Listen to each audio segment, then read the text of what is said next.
Et un nouveau débouché pour les riziculteurs de Camargue, c'est l'utilisation des balles de riz pour l'isolation des maisons.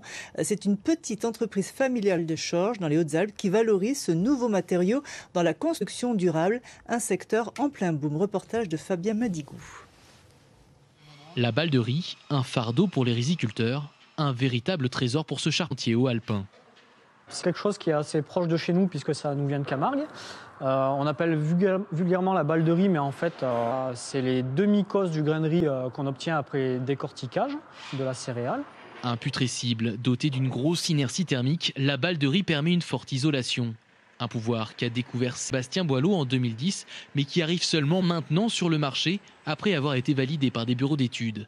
D'ailleurs, pour optimiser les qualités du produit, tout doit être calculé. Donc on a 15 kg dedans et on devrait avoir 185. Donc on s'aperçoit qu'il nous manque à peu près 60 kg de balles.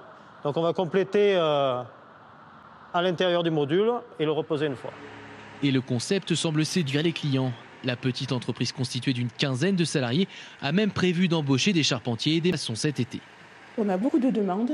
Pour vous dire, on a un devis par semaine qui s'est orienté là-dessus.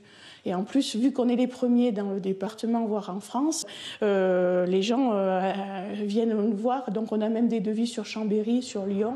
Il faut dire que les tarifs proposés restent raisonnables et dans la moyenne de ce type de construction.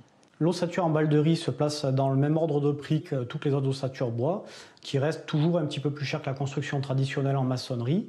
Mais ça reste assez concurrentiel et nous sommes capables de faire des maisons clés en main à partir de 1 600 € le mètre carré. À l'heure des économies d'énergie, la balle de riz dépasse de 20% les normes exigées par la réglementation thermique 2012.